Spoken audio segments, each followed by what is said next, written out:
Shalom, kembali bersama dalam program Deep Talk with Pase. Dan pada malam hari ini kita akan melanjutkan tadarusan Alkitab kita di hari libur Waisak ya, hari Senin ini. Kita akan melanjutkan pembacaan kita dari 1 Korintus ya. Dan sebelum kita masuk ke dalam pembacaannya, saya mengajak kita semua untuk satu dalam doa. Bapak, kami mengucap syukur buat malam hari ini kami kembali boleh ada dalam program Tadarusan Alkitab kami. Bicara kepada kami, berikan hikmat kepada kami, sehingga ayat-ayat yang kami baca sebentar menjadi terang dan memberkati kami semuanya. Jangan satupun kami yang kau lalui, kami siap diberkati. Haleluya. Amin. Bapak Ibu, kita sama-sama menyiapkan Alkitab kita ya. Jadi kita buka, saya buka, dan sebentar kita akan membacanya dan coba merenungkannya. Menarik apa yang dikatakan Alkitab keluar sehingga kita semakin bisa memahami kebenaran firman Tuhan. Sama-sama kita siapkan Alkitab kita. Terlalu besar kasih-Mu Bapa, pengorbanan yang Kau berikan bagiku. Terlalu mahal darah-Mu Yesus tercurah untuk menebus hidupku.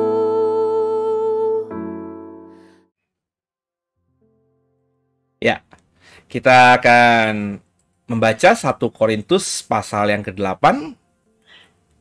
Perikopnya diberi judul oleh Lembaga Alkitab Indonesia tentang persembahan berhala. Sama-sama saudara ya.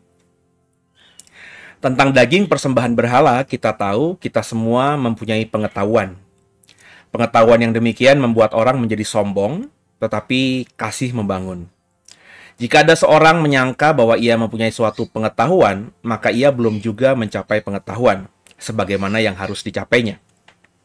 Tapi orang yang mengasihi Allah, ia dikenal oleh Allah. Tentang hal makan daging persembahan berhala, kita tahu tidak ada berhala di dunia dan tidak ada Allah lain daripada Allah yang Esa.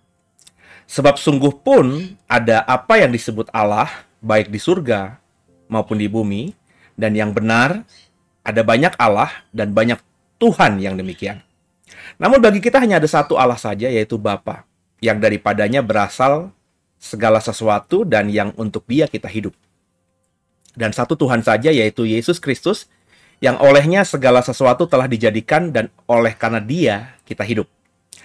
Tapi bukan semua orang yang mempunyai pengetahuan itu.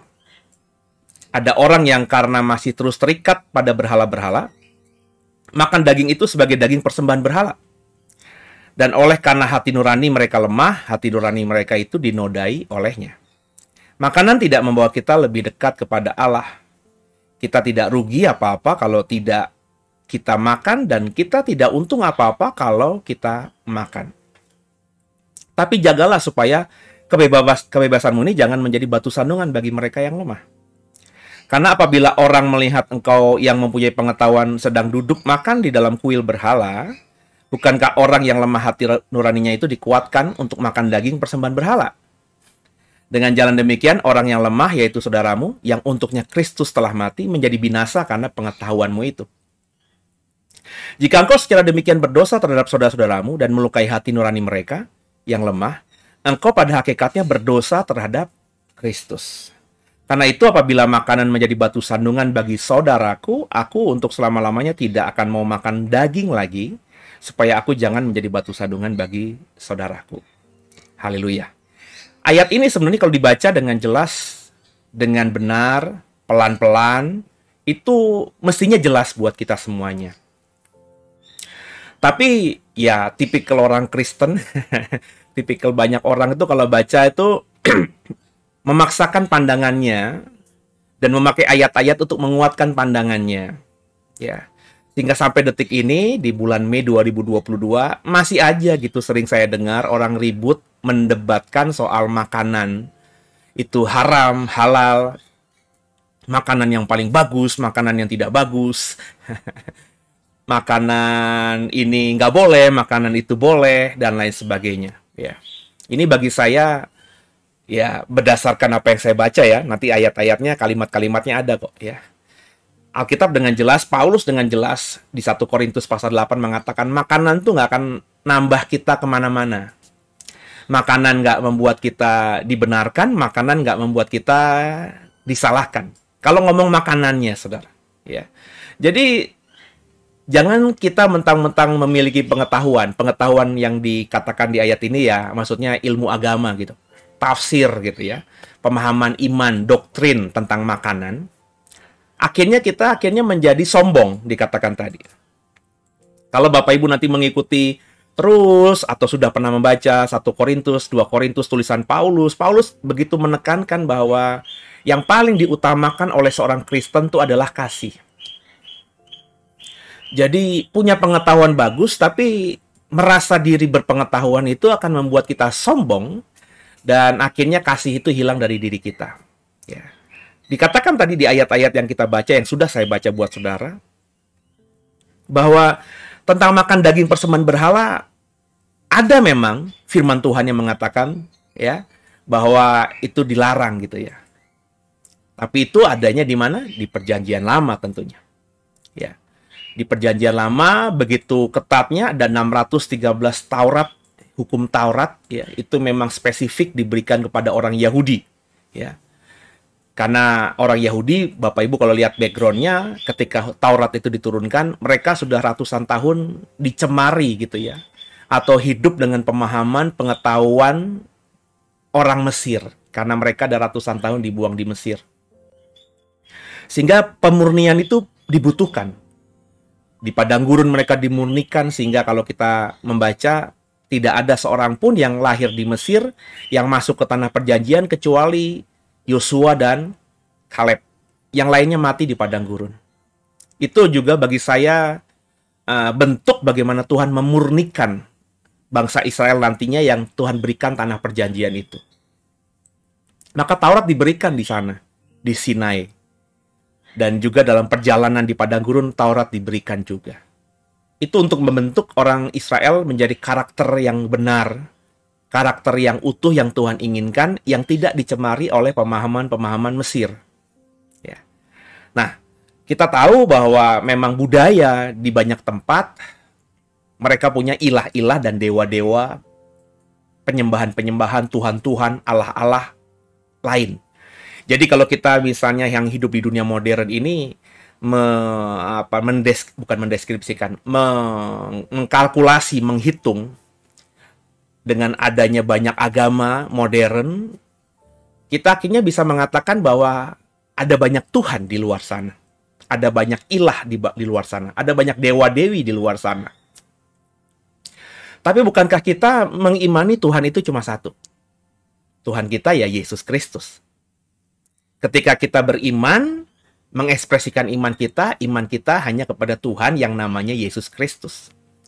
Tapi ketika kita bersosialisasi dengan orang, kita belajar di sekolah, terutama Indonesia lagi ya, yang sangat menekankan tentang agama, kita akan harus memahami bahwa ada orang lain yang tidak punya iman sama seperti kita, yang punya Tuhannya sendiri-sendiri.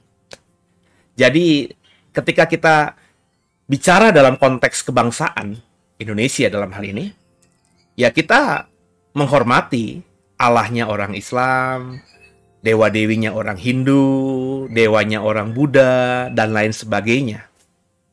Karena kita menghormati, menghargai pandangan mereka, meskipun tidak kita imani. Karena yang kita imani, yang kita percayai sebagai kebenaran adalah hanya Yesus Kristus Tuhan. Jadi, meskipun banyak di luar sana dewa-dewi, ilah-ilah lain, tapi kan Allah kita, Tuhan kita cuma satu. Itu di ayat-ayat awal 1 Korintus 8, Paulus tekankan hal itu. Ya. Jadi Allah yang benar yang kita imani cuma satu. Meskipun harus diakui, banyak orang di luar sana punya ilah-ilah dan dewa-dewa yang mereka yakini juga sebagai kebenaran. Tapi bagi kita cuma satu. Ya. Dan ini yang harus kita pegang dulu. Ini prinsip dasar dulu, saudara.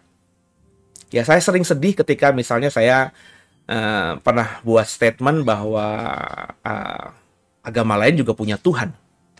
Kemudian orang langsung mengatakan itu bukan Tuhan, ya, itu setan gitu ya. Tuhan kita cuma Yesus gitu. Kalau itu dibawa dalam ranah pribadi kita, iya saudara. Tapi kalau kita hidup berkebangsaan, hidup bermasyarakat, kita nggak boleh begitu. Kita nggak boleh selfish, ya. Kita nggak boleh dengan gaya jumawa mengatakan bahwa agama lain itu menyembah setan. Sehingga orang yang tidak Kristen tuh kafir gitu. Ini kerangka berpikir begini yang harus kita hindari, saudara.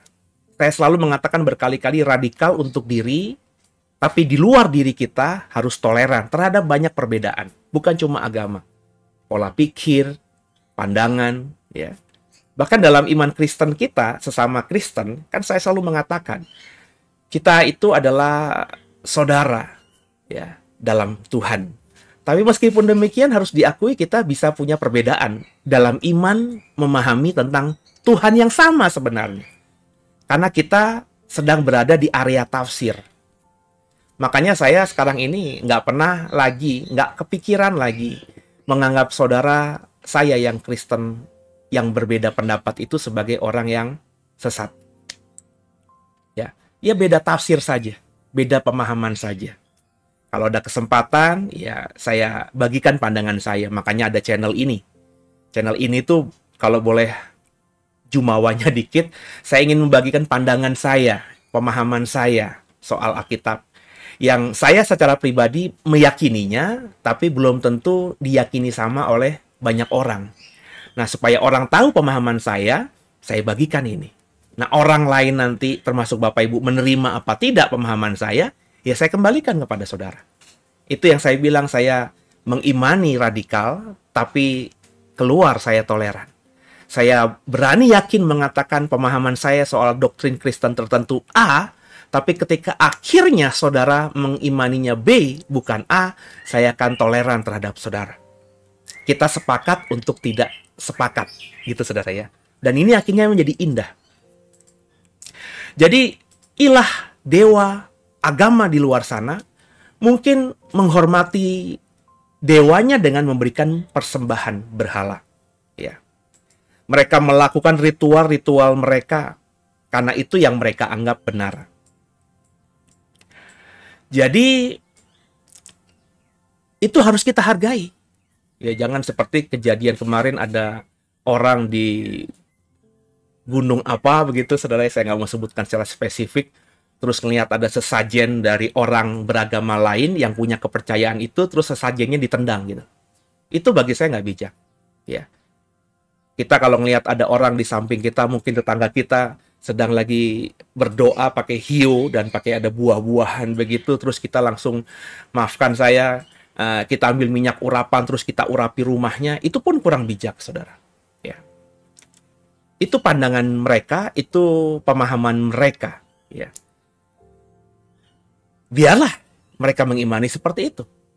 Seperti saya bilang, kalau kita punya kesempatan untuk mendiskusikan dengan kepala dingin, kita mungkin bisa mengutarakan pandangan kita kepada tetangga kita tersebut, kalau situasinya memungkinkan. Tapi kalau nggak bisa, ya mau gimana? Kita harus menghargai mereka. Itu kenapa saya juga sekarang ini menghargai. Ya. Sekarang ya saya sama saudara yang mayoritas yang kalau memanggil umatnya untuk sembahyang itu pakai pengeras suara, saya ya sudahlah gitu. Mau gimana? Kita hidup di Indonesia, meskipun aturannya sudah diatur, tapi kalau dilanggar ya kita mau apa? Toh saya dengan suara-suara seperti itu tidak mempengaruhi iman saya kepada Yesus. Iman saya juga nggak goyah mendengarkan suara-suara alunan-alunan itu. Meskipun ada orang bersaksi dia murtad gitu ya, dari iman Kristennya karena mendengarkan suara alunan lagu-lagu itu gitu. Kalau bagi saya sih, kalau iman saya sudah benar, dan kalau orang itu imannya sudah benar, mau dicekokin setiap hari dengan lantunan suara yang paling indah sekalipun nggak akan tergoyahkan. Mereka itu bisa goyah dan akhirnya pindah imannya itu karena memang iman sebelumnya nggak kuat gitu. Sederhana itu, saudara. Sesederhana itu. Ya. Jadi apa? Maka benerin imanmu, saudara. Ya. Nah, ini kembali dalam konteks ayat ini tadi. Jadi kita punya pengetahuan itu, ya. Kita punya pengetahuan bahwa Allah itu Tuhan kita cuma satu. Sehingga kalau Bapak Ibu, berdasarkan pemahaman saya dari tulisan Paulus ini ya, jadi kalau Bapak Ibu mengimani bahwa Tuhan saya, Yesus Kristus itu nggak perlu dikasih sesembahan, sesajen, apel, jeruk, dan nggak perlu kita perlakukan Tuhan kita dengan seperti itu, dan kita hanya mengimani Tuhan kita cuma satu, yakni Yesus. Sehingga mestinya logika ini, ketika kita melihat ada buah yang dipersembahkan orang beragama lain kepada dewanya, dan karena kita tidak mengakui dewa mereka itu sebagai dewa saya, Tuhannya sebagai Tuhan saya, dan saya tidak pernah ngebayangin saya mempersembahkan buah-buahan untuk Tuhan Yesus gitu ya, saya ambil makan buah itu pun nggak masalah sebenarnya. Coba. Nah, seringkali orang Kristen tuh berdiri pada satu doktrin tertentu, tapi doktrinnya ini justru sebenarnya tidak dilakukan dengan benar. Orang Kristen tuh nggak boleh ngasih sesembahan, nggak boleh berikan persembahan berhala kepada Tuhan Yesus. Di gereja nggak boleh kita begitu. Ya. Itu nggak boleh karena Alkitab tidak mengatakan hal itu. Tuhan kita hanya Yesus Kristus. Yang lainnya itu, kalau dalam iman Kristen ya, bukan siapa-siapa. Tuhan pencipta langit dan bumi hanya Yesus. Terus Bapak Ibu terganggu dengan orang lain yang mempersembahkan persembahan berhalanya kepada dewanya yang tidak kita akui. Terus kau mengatakan bahwa wah, itu persembahan itu buah-buahan itu sudah najis. Padahal Bapak Ibu tidak pernah punya pemikiran bahwa itu bisa menjadi persembahan kepada Tuhan kita. Sehingga akhirnya kita melarang orang, ya, kita akhirnya menganggap bahwa persembahan berhala itu sesuatu yang najis gitu. Sehingga kalau ada orang bawa buah-buahan ke kuburan, terus kita punya jemaat di kuburan itu yang kelaparan, terus dia akhirnya mau ngambil buah-buahan yang dipersembahkan oleh orang yang ingin memberikan sesuatu kepada orang tuanya di kuburan karena mereka punya pemahaman seperti itu. Terus kita lihat jemaat kita makan itu, terus gak boleh, itu najis, itu setan. Kita hanya cuma ngajar begitu saja. Kita nggak berpikir bahwa jemaat kita itu mungkin lagi kelaparan. Buah-buahan itu menjadi satu-satunya cara hari itu agar dia dan keluarganya kenyang. Kita cuma bilang itu sesat, itu nggak boleh, itu salah. Tapi kita nggak ada kasih dengan apa? Dengan memberikan makanan kepada orang itu. Nangkep ya saudara ya? Padahal makanan itu tidak akan membuat iman kita bertumbuh, nggak akan juga membuat iman kita berkurang, saudara. Sebab kita tahu itu sekedar buah saja. Mau orang lain itu mempersembahkannya kepada dewanya, kita nggak mengimani itu dewa kita. Orang lain itu mengatakan bahwa ini adalah persembahan berhala saya, sesajian saya. Kita tidak mengimani itu sesajian kita. So, bagaimana? Kalau kita menganggap itu masih sesajiannya sama dengan pandangan mereka, berarti kita mengimani dong cara itu. Kalau kita nggak boleh, kita melarang orang makan itu karena berpikir bahwa itu sudah buat dewanya, berarti kita percaya dong kuasa dewanya itu. Nah, pikiran seperti ini nggak pernah dipikirkan oleh saudara kan? Saudara hanya cuma mengatakan nggak boleh, nggak boleh, nggak boleh, nggak boleh. Tanpa melihatnya dengan sudut pandang kasih. Saya mengatakan begini bukan berarti nanti kalau saudara lihat tetanggamu lagi memberikan persembahan berhala, terus buah apelnya kau makan gitu. Bukan itu isunya. Sebab ketika kau lakukan dari ayat-ayat ini saja, ketika kau lakukan itu dengan jumawa begitu, karena kau punya iman bahwa ini nggak mempengaruhi apa-apa, ini just apple, hanya apel semata. Apel yang sama, yang kita bisa beli di supermarket, di toko buah, ini apel yang sama, nggak ada pengaruhnya apa-apa. Ya. Terus ketika kita punya pemahaman begitu, terus kita makan dengan ucapan syukur, terima kasih Tuhan buat apel ini kita makan, kegiatan kita, apa yang kita lakukan itu dilihat oleh orang Kristen yang pengetahuannya belum sama seperti kita. yang masih punya pemikiran bahwa itu persembahan berhala. Dia diajarkan juga pengajaran nenek moyangnya bahwa ya itulah yang dilakukan nenek moyangnya. Konsep persembahan berhala kepada dewa-dewi itu belum lekang dari otaknya, dari imannya. Karena dia baru menjadi seorang Kristen. Terus dia lihat itu. Wah, itu orang Kristen yang udah lama itu juga makan. Makan persembahan berhala. Wah, berarti Kristen boleh seperti itu. Nah, akhirnya dia makan tidak seperti pengetahuan kita. Dia makan persembahan berhala itu dengan konsep pemahaman lamanya. Bahwa buah-buahan itu memang sudah dipersembahkan kepada dewa. Dan dewa sudah memberkatinya. Sehingga ketika kita makan, kita akan dapat berkat itu. Nah, ini kan berarti kan sama-sama makan apel. Tapi memakan dengan konsep pengetahuan yang berbeda. Nangkep ya saudara ya. Kita dengan iman bahwa ini just apple. Dia berpikir ini sudah di blessing dari dewa-dewi. Karena sudah dipersembahkan, berarti sudah disucikan. Dengan pemahaman yang berbeda. Kita kalau begini akan terus menyesatkan orang Kristen yang punya konsep pemikiran seperti ini. Makanya, kata Paulus tadi, kalau apa yang kulakukan soal makanan, dalam hal ini makan daging itu akan jadi batu sandungan bagi saudara-saudaraku. Karena mungkin Paulus hidup di Korintus ini, ada pemahaman bahwa daging itu hanya untuk mungkin dewa-dewi. Dewa-dewi orang Korintus. Sehingga orang Kristen di asli Korintus itu memahami bahwa makan daging itu persembahan kepada berhala mereka. Kepada dewa mereka sebelum menjadi Kristen. Bagi Paulus itu just daging, just meat. Hanya stick biasa gitu. Nah kata Paulus, andai kata makan daging ini jadi batu sandungan buat saudara-saudaraku, maka aku memilih lebih baik tidak makan daging lagi untuk selamanya.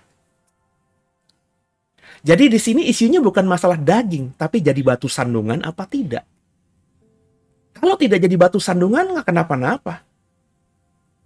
Sebab semua yang kita makan dengan ucapan syukur dikuduskan Tuhan. Yang najis itu bukan yang masuk ke mulut, tapi yang keluar dari mulut. Sebab yang masuk ke mulut itu keluarnya ke jamban nanti. Itu kata Paulus, kata Alkitab dengan jelas dikatakan makanan tidak nambah kita apa-apa. Ya, tidak nambah kita apa-apa. Seperti saya pernah jelaskan, saya sebagai orang Kristen ketika tahu kebenaran di usia 27 tahun, terus saya belajar bahwa semua boleh dimakan, itu pemahaman saya, hanya darah dan binatang yang dicekik yang tidak boleh dimakan, ya. Karena darah itu ada kehidupan dan binatang dicekik itu memang tidak diizinkan Tuhan. Itu ada dalam peraturan yang ditetapkan oleh para rasul di Kisah Rasul pasal 15. Jadi saya bersyukur dengan hukum halal yang diberlakukan di Republik ini. Karena ayam, binatang-binatang semuanya, itu dikonsumsi, bisa diperjualbelikan di pasar itu harus melewati sertifikasi halal, di mana darahnya harus disembelih. Karena memang agama mayoritas kita, Islam, menetapkan hal seperti itu, persis seperti kosyernya orang Yahudi. Jadi saya bersyukur. Nah, masalah makan darah, itu firman Tuhan ada di Imamat, darah itu nyawa. Maka sejak umur 27 tahun saya menghindari makan darah. Tidak lagi makan darah. Waktu kecil saya masih makan darah. Meskipun bukan darah mentah ya. Tapi misalnya darah ayam. Terus eyang saya zaman saya kecil tuh kalau kada punya ayam sendiri ya. Kalau saya datang, cucu-cucunya datang tuh pasti dipotongin ayam yang gede-gede. Disembelih gitu ya. Darahnya ditampung di kayak mangkok begitu ya. Terus kemudian direbus jadi mengental. Jadi kayak kenyal-kenyal kayak agar gitu ya. Itu dibumbuin dengan bumbu tertentu dan kita makan ya enak, gurih gitu saudara. Dulu saya nikmatin aja, tapi setelah saya tahu itu dari darah ayam, ya saya tidak pernah makan lagi. Saya tidak akan makan darah. Tapi perhatikan, ini tidak pakem banget gitu. Karena pernah suatu kali ya di awal-awal The Way lah kalau nggak salah ya. Di tahun pertama The Way, saya diundang oleh sebuah keluarga, bukan jemaat The Way, tapi dulu sering datang lah, simpatisan. Dia jemaat gereja lain, pekerja gereja lain, gereja lama saya. Orang dari Sumatera Utara. Kemudian dia ngundang saya karena mau ibadah ucapan syukur ulang tahun anaknya, sekaligus kumpul-kumpul sekeluarga besar. Keluarga besarnya dia tuh satu marga yang di wilayah Tangerang Kota. Jadi ketika saya datang ke sana itu memang rumahnya tidak terlalu besar, agak penuh gitu. Ya karena ada beberapa keluarga yang punya marga yang sama dengan mereka gitu ya. Terus orang ini berkata, "Pak, nanti habis ibadah singkat jangan pulang ya. Istri saya udah nyiapin makanan dari pagi, dia udah sibuk." Saya bilang, "Udah, nanti Pak Pendeta mah yang saya tahu kalau dari khotbah-khotbahnya nggak pernah mikirin soal kayak gini-gini gitu ya." "Udah, nggak." Tapi dia pengen kasih yang terbaik. Mumpung ada Pak Pendeta nggak pernah datang ke rumah, dia menghormati saya, mau nyiapin masakan yang terbaik. Juga ada keluarga besar tentunya. Nah, pas saya tahu selesai ibadah dikeluarkan, jadi kita di lesehan begitu pakai tikar gitu ya. Terus ada makanan-makanan ditaruh, setiap 3 orang ada makanan, ada sayurnya, ada dagingnya. Dan saya lihat dagingnya cuma satu macam, saudara. Dan itu piringnya banyak tapi. Jadi satu orang mungkin bisa dapat setengah piring besar karena di depan saya saja daging yang seperti itu ada dua piring. Padahal di kiri kanan saya ya cuma 3 orang. Berarti kan 3 orang ini 2 piring besar. Kalau kita ambil itu, waduh, itu udah more than enough ya, saudara. Sama sayur singkong yang ditumbuk begitu, saudara. Jadi hanya 2 macam itu saja. Tidak ada ayam, saya lihat. Tidak ada ikan, saya lihat. Daging babi.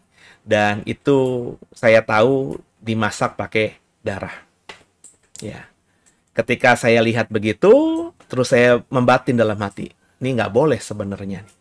Tapi saya tadi lihat, saya tadi dengar suaminya bilang, "Istri saya masak, Pak, bukan beli loh, Pak." Mempersiapkan dari awal, dari pagi-pagi. Dia memberikan kesan bahwa istrinya sudah berjuang cukup lelah memberikan yang terbaik buat tamu-tamunya, termasuk saya yang diundang untuk berkhotbah di situ. Saya perhatikan bapak ini ngelihat saya agak galau gitu. Makan tidak. Sebab saya yang pertama kali saya ambil sayurnya. Terus dagingnya itu saya agak lama sambil saya makan sayurnya. Oh, enak sayurnya enak. Terus makan Pak dagingnya. Oh, bapak nggak makan darah ya? Tercetuslah pikiran ucapan itu dari sang bapak. Terus saya bilang sama Tuhan, kalau gue bilang enggak, tentu terpukul keluarga ini. Karena berarti yang diharapkannya bisa mengentertain, bisa memberikan sesuatu yang spesial buat saya, ternyata yang saya makan hanya sayuran. Jadi batu sandungan. Hal kecil mungkin mereka akan melukai hati mereka. Aduh, gue capek-capek masak, Pak Pendeta tadi nggak makan. Mungkin ada penyesalan mereka, kenapa kita nggak nyiapin ayam dan lain sebagainya. Aduh, nanti saya berpikir mereka akan down begitu ya. Terus saya berdoa dalam hati, Tuhan, Kau tahu isi hatiku, dan saya tahu ayatnya makanan itu tidak nambah iman saya, meskipun ini ada darahnya. Tapi Tuhan, ku makan ini bukan karena lihat darahnya, Tuhan. Kalau ke depan ada pilihan, aku nggak akan sentuh ini. Tapi aku tidak mau jadi batu sungguhan buat keluarga besar, apalagi banyak keluarga yang tidak kenal saya. Ya, nanti berpikir tuh pendeta nggak bersyukur dikasih yang terbaik, malah nggak makan. Nah, saya nggak mau begitu. Saya makan. Tapi Tuhan tolong lihat saya makan dagingnya. Bukan darah yang dijadikan salah satu racikan dari bumbu itu. Maka saya ambil, ya saya berusaha untuk menghindari kuahnya. Meskipun saya tahu ya nggak ada gunanya juga karena darah sudah tercampur dengan dagingnya itu kan. Jadi saya makan dalam nama Yesus dan saya menikmati. Meskipun ya saya tidak nambah, saya tidak seperti orang kalap, ya saya makan secukupnya, sekedar ingin menghormati bahwa tuan rumah sudah menyiapkan makan buat saya. Nangkep ya saudara ya. Nah itu bagi saya aplikasi yang menurut saya ya tepat. Andai kata di situ ada ayam apapun, meskipun ayamnya itu bumbunya tidak saya suka, saya akan memilih mengambil ayam karena tidak ada darah di situ. Nah, jadilah orang Kristen yang bagi saya seperti ini, saudara. Ya. Orang Kristen yang tidak ribut dengan sesamanya hanya gara-gara soal makan dan minum. Ini haram, ini halal. Ini nggak boleh, ini boleh, ini paling bagus, ini nggak bagus. Saudara, stoplah itu. Ya. Yang penting kita sekarang ini punya pengetahuan. Kalau sudah punya pengetahuan, aplikasikanlah pengetahuan yang kita imani itu dalam kehidupan sehari-hari. Jika karena pergaulan, pengetahuan kita ini bisa jadi batu sandungan, maka sebaiknya jangan ekspresikan pengetahuan kita lewat tindakan. Supaya apa? Supaya tidak ada orang yang syak terhadap apa yang dilihatnya yang kita lakukan. Meskipun kita yang lakukan itu tidak kita pikir salah. Tapi kalau kita lakukan dan itu membuat orang lain akhirnya syak, jadi batu sandungan, ya kita harus berpikir panjang. Ya. Nangkep ya saudara, apalagi ini soal makanan yang nggak penting banget gitu. Ya, tidak menambah iman, tidak mengurangi iman. Ya, tapi kalau yang kau mau sampaikan itu kebenaran firman Tuhan, ya harus berani. Andai kata itu nanti menjadi tamparan bagi banyak orang karena orang tidak siap menerima kebenaran itu, ya itu resiko menyampaikan kebenaran. Dan kalau kebenaran kita harus berani. Tapi kalau soal makanan, minuman, sebaiknya kita nggak usah ribut karena itu. Jadi saya berharap keluarga dengan keluarga lainnya, saudara dengan saudaramu lainnya, jangan ribut hanya gara-gara makanan. Jangan ribut hanya gara-gara, udah tahu gue datang, gue kan suka ikan, kenapa nggak disiapin ikan, malah disiapin ayam? Ya sudahlah, makan ayam. Meskipun kita tidak begitu nafsu makannya. Menghormati yang sudah menyiapkan ayam itu. Nangkep ya saudara ya? Aduh, kalau makanan nggak jadi masalah, indahnya dunia gitu. Dunia jadi indah ya. Jadi nggak usah lagi ngomongin haram atau halal ya. Tergantung iman saudara. Kalau kau berkata babi itu haram, ya sudah nggak usah makan babi. Kalau kau berkata babi itu halal, ya silahkan makan babi. Tapi ketika kita mau makan atau tidak makan dan itu dilihat oleh orang lain yang berbeda pandangan dengan kita harus bijaksana. Supaya apa? Tidak jadi batu sandungan. Itu bukan munafik, saudara. Tapi Paulus mengatakan, aku ketika bersama dengan orang Yahudi, aku jadi orang Yahudi. Aku ketika bersama dengan orang Yunani, aku menjadi orang Yunani. Ketika aku menjadi bagian dari kelompok A, aku berusaha menjadi kelompok A. Itu namanya pintar-pintar beradaptasi. Pintar-pintar membawa diri. Dan orang Kristen itu harus cerdiknya seperti ular, tulusnya seperti merpati. Nangkep ya saudara ya? Puji Tuhan. Ya, kita lanjutkan. Ayat pasal 8 hanya sampai ayat 13, saudara. Nah, sekarang langsung pasal 9 ya, karena waktunya saya lihat masih panjang. Hak dan kewajiban rasul. Demikian firman Tuhan. Bukankah aku rasul? Bukankah aku orang bebas? Bukankah aku telah melihat Yesus Tuhan kita? Bukankah kamu adalah buah pekerjaanku dalam Tuhan? Sekalipun bagi orang lain aku bukanlah rasul, tapi bagi kamu aku adalah rasul. Sebab hidupmu dalam Tuhan adalah materai dari kerasulanku. Inilah pembelaanku terhadap mereka yang mengkritik aku. Tidakkah kamu mempunyai hak untuk makan dan minum? Maafkan saya, tidakkah kami mempunyai hak untuk makan dan minum? Tidakkah kami mempunyai hak untuk membawa seorang istri Kristen dalam perjalanan kami? Seperti yang dilakukan rasul-rasul lain dan saudara-saudara Tuhan dan Kefas? Atau hanya aku dan Barnabas sajakah yang tidak mempunyai hak untuk dibebaskan dari pekerjaan tangan? Siapakah yang pernah turut dalam peperangan atas biayanya sendiri? Siapakah yang menanami kebun anggur dan tidak memakan buahnya? Atau siapakah yang mengembalakan kawanan domba dan tidak minum susu domba itu? Apa yang kukatakan ini bukanlah hanya pikiran manusia saja. Bukankah hukum Taurat juga berkata-kata demikian? Sebab dalam hukum Musa ada tertulis, janganlah engkau memberangus mulut lembu yang sedang mengirik. Lembukah yang Allah perhatikan? Atau kitakah yang ia maksudkan? Ya, untuk kitalah hal itu ditulis. Yaitu pembajak harus membajak dalam pengharapan dan pengirik harus mengirik dalam pengharapan untuk memperoleh bagiannya. Jadi, jika kami telah menaburkan benih rohani bagi kamu, berlebih-lebihankah kalau kami menuai hasil duniawi daripada kamu? Kalau orang lain mempunyai hak untuk mengharapkan hal itu daripada kamu, bukankah kami mempunyai hak yang lebih besar? Tapi kami tidak mempergunakan hak itu. Sebaliknya kami menanggung segala sesuatu supaya jangan kami mengadakan rintangan bagi pemberitaan Injil Kristus. Tidak tahukah kamu bahwa mereka yang melayani dalam tempat kudus mendapat penghidupan dari tempat kudus itu? Dan bahwa mereka yang melayani mesbah mendapat bagian mereka dari mesbah itu?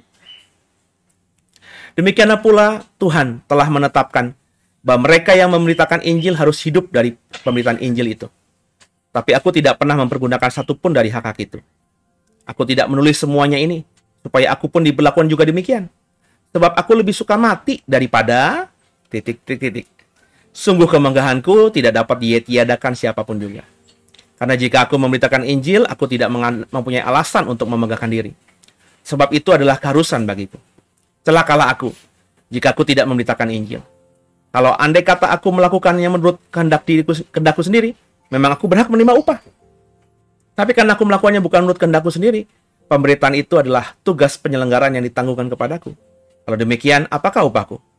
Upahku ialah ini, bahwa aku boleh memberitakan Injil tanpa upah, dan bahwa aku tidak mempergunakan hakku sebagai pemberita Injil.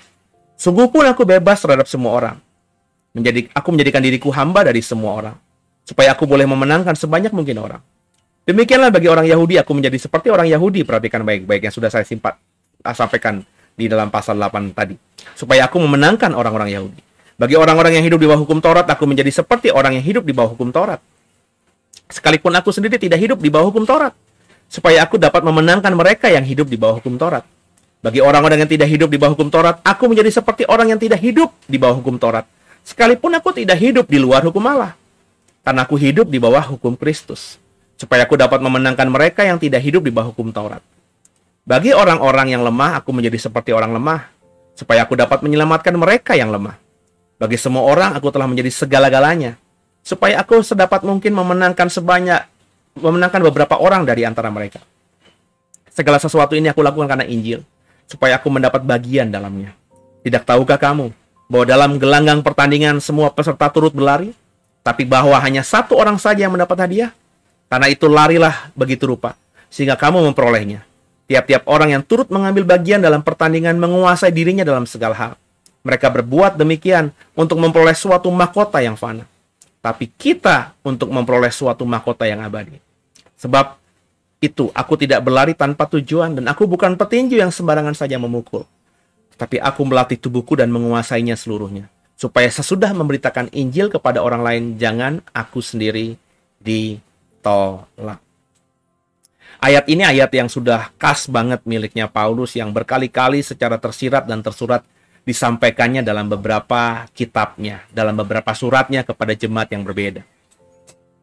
Kembali saya mengingatkan dan mengajar saudara, bukan berarti Paulus itu lebih hebat daripada rasul-rasul yang lain. Kalau kau baca dengan tepat, pelan, benar, direnungkan baik-baik, ketika melayani pekerjaan Tuhan, terus mendapatkan imbalan dari pekerjaan yang dilakukan itu sudah menjadi hak. Bukankah seorang yang bekerja di kebun anggur akan menikmati buah anggur? Itu kata Paulus tadi. Ya. Jadi, melakukan pelayanan kepada Tuhan, apapun itu, terus ketika kita diapresiasi oleh jemaat, oleh gereja, dan mendapatkan berkat materi, itu sudah menjadi hak kita. Saudara. Hak di sini maksudnya ya bukan sesuatu yang salah. Memang yang sudah seharusnya. Hidup dari apa yang dilakukan untuk melayani Tuhan itu sesuatu yang normal, kurang lebih begitu. Cuma Paulus tidak melakukan itu, bukan berarti dia tidak pernah mendapatkan apresiasi dari jemaatnya. Beberapa kali jemaat-jemaatnya mengirimkan persembahan kepada dia ketika dia ada di penjara, ketika dia ada di kota lain, dan lain sebagainya. Tapi dia tidak pernah mengharapkan itu, karena dia dan Barnabas dalam perjalanan misi yang pertamanya itu memang hidup dari membuat tenda. Mereka mandiri secara finansial. Tapi bukan berarti Paulus menganggap remeh atau menganggap lebih rendah Petrus, Kefas, semua rasul Tuhan lainnya, yang karena mereka memang kemampuannya hanya menjala ikan, dan mereka pergi keluar dari Danau Tiberias, daerah yang saat itu memang hanya disitulah tempat menjala ikan gitu ya. Sehingga kemampuan sebagai nelayan itu tidak bisa dipakai oleh Petrus dan rasul-rasul lainnya untuk hidup kan. Jadi mereka itu melayani di satu kota, melayani di suatu jemaat, kemudian hidup dari kasih yang diberikan oleh jemaat-jemaat itu kepada mereka. Itu sesuatu yang bagi Paulus normal, emang itu sudah seharusnya. Bukankah di perjanjian lama juga begitu? Lewi tidak bekerja. Bukan berarti nggak boleh bekerja, atau bukan berarti malas. Karena memang Lewi tidak dikasih warisan tanah kan. Lewi hanya diperintahkan Tuhan melayani Tuhan. Dan orang-orang Israel, 11 suku lainnya yang diberikan tanah, itu wajib menghidupi orang-orang Lewi dengan apa? Memberikan persembahan dan mengembalikan persepuluhannya dari semua yang mereka hasilkan. Kepada siapa? Kepada Tuhan. Di mana? Di kemah suci, di bait Allah. Supaya apa? Supaya orang-orang Lewi ini bisa makan. kehidupannya bisa tercukupi seperti saudara-saudara mereka lain yang diwarisi tanah. Kan begitu, saudara. Jadi, mendapatkan upah dari pelayanan itu sesuatu yang normal. Tapi bukan juga berarti berkali-kali saya juga bilang, kita yang melayani Tuhan tuh berharap imbalan. Ini yang keblinger. Dan harus diakui ada beberapa yang seperti itu. Ya. Kalau melayani, ya melayani saja. Diapresiasi dengan imbalan, puji Tuhan. Diapresiasi dengan imbalan yang nominalnya kecil, puji Tuhan. Diapresiasi dengan imbalan nilainya nominalnya besar, puji Tuhan. Tapi semuanya itu ya nggak kenapa-napa, asalkan ketika kita melayani, tidak berpikir mendapatkan imbalan tertentu. Kalau kita melayani dengan pola pikir akan ada imbalan yang kita dapatkan nantinya, ini sesuatu yang salah. Tapi saya yakin Petrus dan semua rasul-rasul tidak seperti itu. Dengan fakta sejarah akhirnya mereka mati martir itu membuktikan bahwa mereka melayani Tuhan dengan hati yang tulus, bukan hanya kekuasaan dan uang semata. Sebab kalau tujuannya uang dan harta dan kekuasaan semata, tentu mereka akan memilih untuk menghindari mati martir, sehingga umur mereka jauh lebih panjang, mereka dapat menikmati kekuasaan sebagai pemimpin gereja saat itu, dan menikmati harta yang berlimpah, yang menjadi hak mereka hari-hari itu. Tapi kan tidak. Jadi kembali dalam ayat ini, Paulus ingin mengatakan bahwa apa motivasi kita ketika melayani Tuhan. Ya. Ketika Bapak Ibu terpanggil untuk melayani Tuhan, menjadi seorang pendeta, pengkhotbah, gembala, kalau kau akhirnya mendapatkan imbalan dari pelayananmu itu hakmu. Tapi jangan berharap banyak dari hal itu. Kenapa? Pengharapan kita hanya kita tautkan saja kepada Yesus. Yesuslah yang menghidupi kita dengan caranya yang ajaib tadi. Lagi hujan terus. Jadi nembus ya. Semoga tidak terlalu berpengaruh atas audionya. Ya. Jadi kita juga nggak boleh. Saya sering dengar itu orang-orang Kristen itu, saya mau jadi hamba Tuhan nanti yang benar-benar udah mapan lah. Saya nggak mau dapat gaji dari gereja. Saya nggak mau dapat. Saya akan menolak persembahan kasih gitu ya. Ini bagi saya akhirnya terkesan merendahkan hamba-hamba Tuhan yang melayani dan kemudian menerima berkat materi dari hasil ketika mereka setelah melayani. Kalau Bapak Ibu sudah baca Alkitab benar, yaitu menjadi hak mereka. Kalau Bapak Ibu nanti berpikir akan melayani Tuhan, nggak akan minta imbalan persembahan kasih, ya udah taruh di hati saudara saja gitu. Nggak usah diucapin. Ya. Karena banyak orang yang mengucapkan itu tuh diucapkan sebelum melayani gitu, saudara. Setelah melayani saya juga nggak tahu diterima apa tidak. Jadi baru akan gitu. Nah, lebih baik kalau belum terjadi, pendem aja. Saya juga berprinsip seperti itu, jujur saja, saudara. Sehingga ketika saya melayani Tuhan, ya diundang gereja lain, saya nggak pernah berpikir dapat PK itu loh. Ya. Enggak. Saya kalau memang jadwal saya padat, habis waktu saya melayani selesai, saya langsung pulang cepat-cepat, tanpa menunggu pihak bendara gereja untuk memberikan amplop kepada saya. Saya lari aja gitu, minta izin kepada gembala, saya ada waktu pelayanan di tempat lain, harus mengejar, minta maaf, tidak bisa nongkrong-nongkrong, ngopi-ngopi dulu, terus saya langsung lari. Ya. Ketika nanti ada yang ngejar, Pak, itu Pak, belum dihitung persembahannya, lagi diproses, ya udahlah, gampang. Ya di atas ya, tidak di atas tidak. Saya langsung ngomong begitu. Saya tinggal aja gitu. Nanti dihubungi kembali, akhirnya diusahakan untuk ditransfer, itu urusan belakangan. Enggak kenapa-napa, karena berkali-kali pula saya dalam pelayanan ya seperti itu.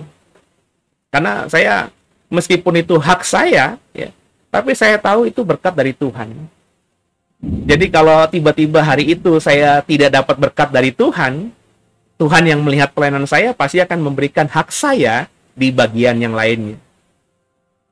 Jadi ketika kita hidup dan memahami dengan pemikiran yang cukup komprehensif seperti ini, kita akan bisa menghargai pelayan-pelayan Tuhan yang lain yang mendapatkan atau menerima persembahan kasih ketika habis pelayanan, dan kita juga menghargai, menghormati, mengapresiasi hamba-hamba Tuhan lain yang karena memang sudah punya kekayaan materi berlimpah karena pengusaha, sehingga mengembalikan persembahan kasih yang diterimanya untuk gereja yang membuka tempat untuk dia bisa melayani itu.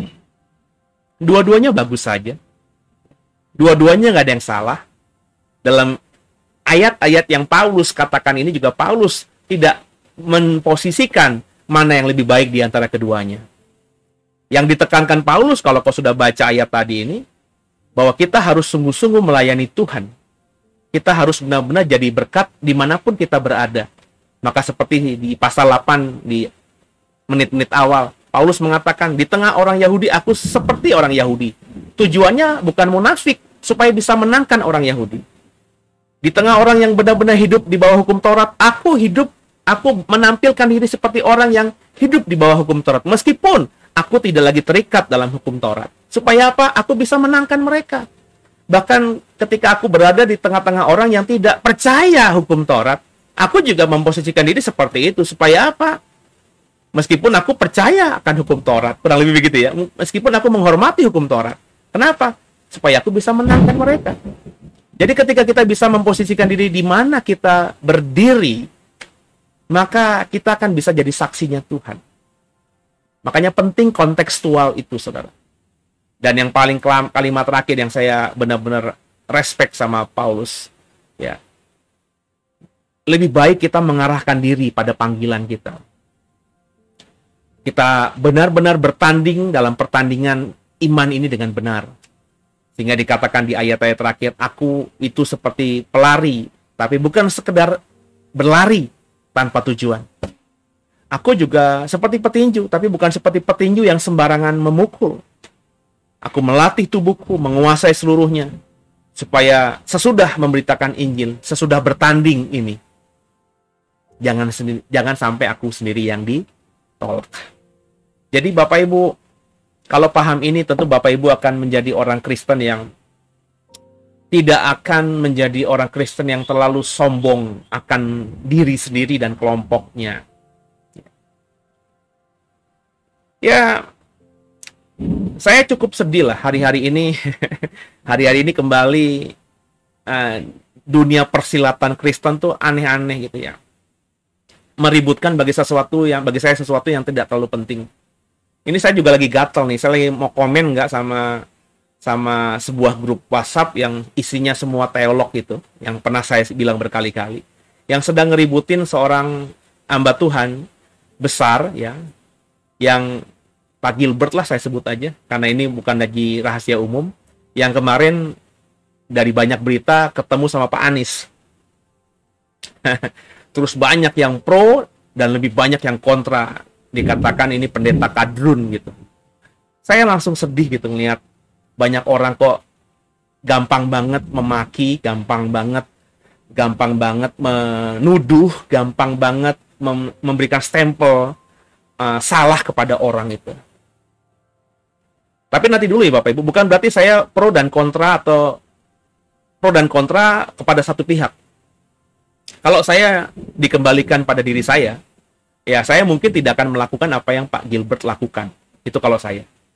Tapi saya akan menghargai siapapun yang melakukan itu. Ya. Terlebih saya tidak tahu konteksnya. Kenapa Pak Gilbert ketemu sama gubernur DKI ini. Ya. Tapi bagi saya itu kan tindakan pribadi yang dilakukannya. Ya. Kalau saya tidak sepakat dengan apa yang dilakukan Pak Gilbert, ya lebih baik saya suarakan pandangan saya tanpa harus menyebut beliau gitu dan memaki-maki beliau, sebab kuping saya jujur panas. Itu kan nggak ada pengaruhnya sama saya ya. Cuma di grup WhatsApp di mana saya ada bagian di situ, ini kok pendeta-pendeta yang ngakunya teolog-teolog ternama, ngakunya orang-orang yang belajar Alkitab, ngakunya pakar-pakar Alkitab, kok gampang banget itu menghakimi orang. Saya bingung, apa yang dia pelajari di Alkitab yang dia mengaku dirinya adalah pakar itu? Apakah seperti ini? Meskipun itu konsumsi untuk hanya hanya kalangan sendiri, karena hanya di statementkan di WhatsApp group ya, yang tentu membernya ada di situ, itu kan ya pilihan, dalam artian ya tidak sembarangan orang bisa masuk gitu ke situ. Ya. Karena ada adminnya, ada ketuanya, ada itu organisasi tempat saya masuk di WhatsApp group itu organisasi yang sudah cukup established ya. Sudah ada organisasinya, ada ketua, ketua satu, bendahara, sekretaris, pengurusnya ada, adminnya ada. Jadi nggak sembarangan orang bisa masuk ke situ. Ya meskipun diucapkan di kalangan sendiri, tetap aja kan ini kan bagi saya melukai sesama saudaranya kan. Jadi batu sandungan, malah jadi blunder di depan banyak orang. Lah kalau orang yang tidak Kristen ngomongin Pak Gilbert, ya bodo amat lah. Emang mereka selalu cari cara gitu ya supaya ada titik tembak dari kita keluarga Kristen ini. Jadi kalau ada orang yang tidak Kristen nuduh Pak Gilbert itu kadrun ya, nuduh Pak Gilbert itu orang-orang yang sudah terpengaruh sama HTI, yaitu mereka lah. Tapi kalau dilakukan oleh kita-kita yang sama-sama Kristen ini, ya mestinya tidak lah. Ya. Kalau misalnya nggak suka dan terganggu dengan apa yang dilakukan oleh hamba Tuhan ini, ya apa susahnya angkat telepon sih? Coba hubungi atau informasikan, tanyakan kepada sinode yang menaungi Pak Gilbert gitu. Coba dicari tahu kenapa alasannya. Kan bisa lebih elegan begitu. Daripada sekedar memaki-maki dan membuat video khusus untuk ini, untuk ditampilkan di YouTube. Nah, Bapak Ibu harus berhati-hati. Saya berkali-kali bilang berhati-hati dengan orang-orang model begini. Even itu pendeta dengan label sarjana teologi, master teologi, doktor teologi sekalipun. Ya. Jadi fokus hanya pada pelayanan aja. Ya. Siapa tahu orang yang melakukan tidak seperti yang kita harapkan, ini berpikir yang jauh lebih efisien, lebih keren daripada yang kita pikirkan. Makanya dia melakukan sesuatu tindakan yang out of the box gitu, extraordinary gitu. Meskipun ada peluang yang sama juga, ini pragmatis. Ya. Tapi kan hati orang siapa yang tahu? Yang paling tahu kan Tuhan. Nah, daripada kita memaki, ada 50-50 kemungkinan benar dan juga kemungkinan salah. Kalau benar, kita memalukan orang itu di depan umum, itu pun salah. Ya. Kalau salah, kita semakin berdosa, berarti kita memfitnah orang tersebut. Jadi lebih baik bijaksananya gimana? Ya diam. Kalaupun mau disuarakan, suarakanlah pandanganmu semata. Supaya umatmu, jemaatmu, bisa melihat perspektif dari gembalanya, dari pendetanya, dari gurunya, soal bagaimana harus bersikap mungkin terhadap dunia politik begitu. Seperti yang sering saya bilang, politik itu susah berjalan dalam rel yang benar gitu. Sebab tujuan politik itu kekuasaan. DNA-nya saja sudah beda dengan iman Kristen. DNA orang Kristen itu kasih. Politik itu bukan kasih. Kalaupun harus mengasihi, itu karena punya tujuan. Karena DNA politik itu memperoleh kekuasaan. Jadi kekuasaan bisa diperoleh dengan kekerasan, kekuasaan juga bisa diperoleh dengan rasa sayang, rasa kasih, rasa cinta. Tapi tujuannya bukan kasih, tujuannya kekuasaan. Kalau saya dengan tegas di mimbar, saya sejak menjadi hamba Tuhan menolak berkecimpung langsung. Meskipun saya ketika nanti pemilu, saya akan menyuarakan pandangan-pandangan saya. Untuk jemaat bisa memilih siapa misalnya gitu. Tapi bukan berarti saya berpolitik praktis. Saya hanya membagikan apa yang Tuhan taruhkan di hati saya sebagai seorang hamba Tuhan, supaya suara Tuhan itu bisa tersampaikan kepada umat. Seperti zaman dulu pemilu DKI, saya bilang ya Pak Ahok masih lebih bagus, bukan masalah Kristen, tapi kinerjanya bagus. Tapi ketika akhirnya Tuhan menyatakan dia kalah, ya sudah. Ya sudah. Ya. Yang terpilih adalah gubernur yang tidak saya suka, Pak Anies, dengan rekam jejak sebelumnya bagi saya biasa saja, standar meskipun dia punya label profesor, tapi standar saja. Ya. Hasil kerjanya pun sekarang ini saya anggap biasa saja. Itu autopilot, nggak ada yang bombastis gitu. Nggak ada yang spesial. Tapi ya saya udah diem aja. Makanya Bapak Ibu nggak pernah dengar lagi saya ngomong apa-apa soal gubernur ini. Diam saja. Nanti 2024, menjelang 2024 saya akan bersuara lagi. Siapa yang saya harapkan bisa terpilih sebagai presiden. Tapi bukan saya terlibat politik praktis, saya nggak dibayar apapun sama partai politik. Sebab saya nggak mau bersinggungan dengan perpolitikan secara praktis itu. Karena bagi saya, bukan pada tempatnya, tidak pada areanya. Ya. Orang yang berpolitik itu susah bisa menjaga idealismenya yang benar. Karena idealisme itu ya hampir-hampir tidak bisa disejajarkan dengan politik.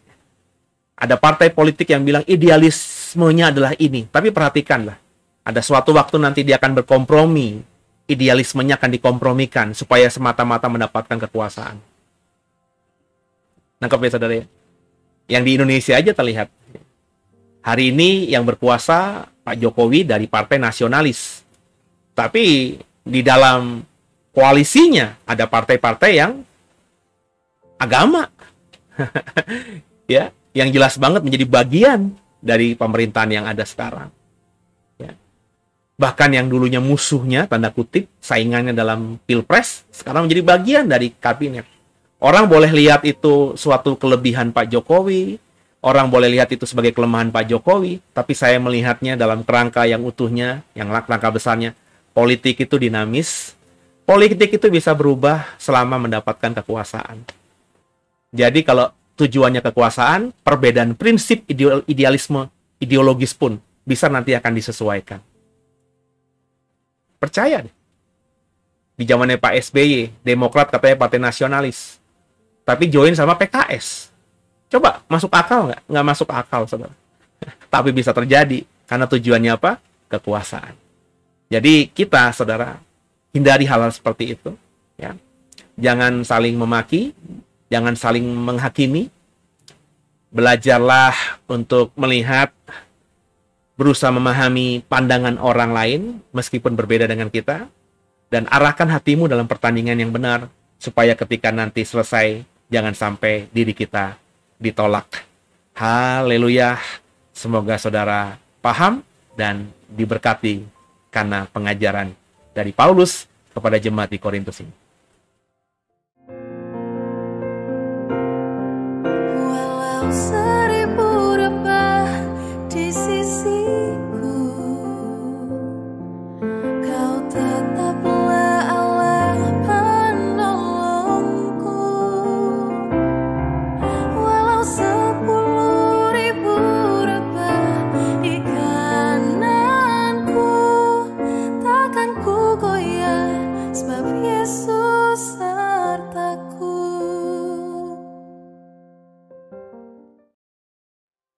Haleluya, Deep Talk kita, tadarus Alkitab kita pada malam hari ini sudah selesai. Saya berharap sungguh apa yang kita atau yang saya bagikan dan kita lakukan membaca Alkitab dari 1 Korintus 8 dan 9 ini jadi berkat buat kita, menjadi hikmat yang kita dapatkan pada malam hari ini sehingga hidup kita ke depan tertata jauh lebih baik lagi. Ingat, jangan ribut, jangan habiskan energi banyak soal makanan. Tuhan kita satu, ya. Tapi hargai pandangan orang lain, ya. Tapi ingat, kita harus memang fleksibel, cerdik agar jadi berkat dimanapun. Tapi di atas segala-galanya jangan jadi batu sandungan buat orang lain. Kemudian juga fokus dalam panggilan kita, jangan juga buka celah sehingga kita akhirnya jatuh dosa gara-gara mudah menghakimi orang lain. Penghakiman itu bagiannya Tuhan, saudara. Ya, jangan juga nyindir orang apalagi di belakangnya. Ya. Jelekin orang di belakangnya, nyebut nama, jelekin orang dengan nyebut nama di belakangnya. Ya. Kalau berani gentle di depan orangnya langsung gitu. Ya, jadi belajarlah jadi orang yang hamba Tuhan yang sejati lah gitu, ya. Yang berani mengatakan kebenaran itu ya langsung. Kalau saudara kita salah, tegur 4 mata. Selesai. Jangan di belakang. Gitu ya saudara ya. Semoga kita sama-sama bisa menghidupi firman Tuhan yang dibagikan pada malam hari ini. Tundukkan kepala, kita doa. Makasih Tuhan, buat malam hari ini kami belajar banyak dari kebenaran firman Tuhan. Tolong kami, mampukan kami jadi pelaku firman, bukan cuma jadi pendengar firman semata. Ampuni salah dosa kami. Yesus Kristus adalah Tuhan Juru Selamat kami yang hidup. Dan ke dalam tangan-Mu lah kami serahkan tubuh, jiwa, dan roh kami. Haleluya. Amin. Selamat malam. Saya undang saudara ya untuk ikut terus dalam program Deep Talk with Pase. Dan juga kita mau buka kelas Alkitab di bulan Juni ini. Bapak Ibu silakan daftar. Sebentar akan saya tampilkan slide-nya. Bapak Ibu bisa menghubungi nomor telepon yang ada. Bapak Ibu bisa scan barcode-nya supaya bisa mengisi formulir dan tahu syarat-syaratnya. Dan biayanya sangat murah sekali ya. Jadi saya yakin nggak akan menjadi kendala buat saudara. Andai kata itu pun menjadi kendala, hubungi nomor telepon yang ada agar saudara bisa mengikutinya dengan gratis. Kalau andai kata itu pun berat, angka yang kami munculkan itu berat secara ekonomi buat saudara. Saya rindunya mengajar, berharap dengan saya mengajar saudara, komunitas kami mengajar saudara, saudara juga nanti akan jadi pengajar-pengajar Kristen, iman Kristen yang baik kepada banyak orang di luar sana. Haleluya! Saya undang semuanya.